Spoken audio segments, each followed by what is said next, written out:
Shalom Bapak Ibu Saudara, puji Tuhan, apa kabar semuanya? Saya berharap kita semua dalam keadaan baik-baik dan sehat-sehat.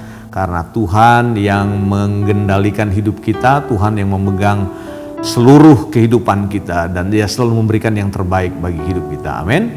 Mari kita siapkan hati dan pikiran saudara dan saya tentunya untuk membaca dan merenungkan firman Tuhan yang terambil dalam surat 2 Timotius pasalnya yang ketiga, ayatnya yang ke-10 hingga 13.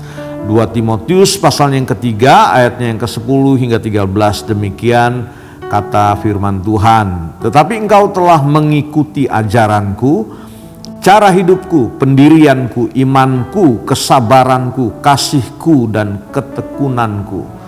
Engkau telah ikut menderita penganiayaan dan sengsara seperti yang telah kuderita di Antiokhia dan di Ikonium dan di Listra. Semua penganiayaan itu kuderita dan Tuhan telah melepaskan aku daripadanya. Memang setiap orang yang mau hidup beribadah di dalam Kristus Yesus akan menderita aniaya. Sedangkan orang jahat dan penipu akan bertambah jahat. Mereka menyesatkan dan disesatkan. Saudara-saudara, tentunya ini merupakan sebuah surat yang ditulis oleh Rasul Paulus kepada anak rohaninya yang bernama Timotius. Timotius mengikuti kemana saja Rasul Paulus pergi, bahkan dalam pelayanannya Paulus mengatakan dan menyaksikan bahwa Timotius sudah mengikuti ajarannya. Timotius sudah mengikuti cara hidup Rasul Paulus. Timotius sudah mengikuti pendiriannya. Timotius sudah mengikuti imannya, kesabarannya, kasih dan ketekunan. Bahkan lebih dari itu katanya dia ikut juga menderita aniaya ketika merintis jemaat Tuhan ketika itu. Dan memang ada penegasan lagi katanya bahwa setiap orang yang hidup beribadah dalam Kristus Yesus akan menderita aniaya. Nah, seringkali saudara-saudara kita jarang mendapat informasi tentang firman yang seperti ini. Kita hanya menyodorkan atau mengajarkan kepada jemaat bahwa ketika kita beribadah, ketika kita mengikut Tuhan, ketika kita melayani Tuhan, maka akan ada berkat besar, kelimpahan, kesuksesan, berkat yang berkelimpahan akan mengikuti kita. Kita seringkali jarang memberitakan bahwa ada sisi penderitaan ketika saudara dan saya mengikuti Tuhan atau beribadah kepada Kristus.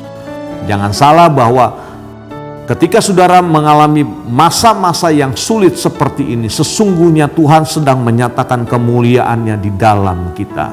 Dan itulah yang memurnikan iman kita, yaitu ketika saudara mengalami penganiayaan, ketika saudara mengalami masa-masa yang sulit, ketika tidak ada orang yang bisa mensupport kita, dan kita hanya berseru dan bersandar hanya kepada Tuhan. Rasul Paulus bahkan sudah banyak menyaksikan, bukan hanya kepada Timotius, kepada jemaat-jemaat yang dikunjungi ketika dia dalam pelayanan. Dia menyaksikan betapa susahnya untuk melayani Tuhan dengan cara yang murni. Karena belakangan ada banyak juga saudara-saudara palsu, ada banyak orang-orang yang mengambil kepentingan dari Injil, bahkan dari pemberitaan Injil Tuhan. Makanya kalau kita mau melayani Tuhan dengan sepenuh hati, ikutlah teladan yang diajarkan oleh para pemimpin yang mendasari atau meletakkan dasar yang benar bahwa melayani Tuhan akan selalu ada sisi penderitaan. Sama seperti dia mengajarkannya kepada Timotius bahwa ketika orang ingin beribadah kepada Kristus Yesus akan menderita aniaya. Jangan disingkirkan hal penderitaan, karena justru dalam penderitaan kita akan melihat kualitas iman kita sebesar apa, bagaimana penyertaan Tuhan terjadi dalam kehidupan kita. Selamat mengalami masa-masa yang sulit dalam kehidupan kita.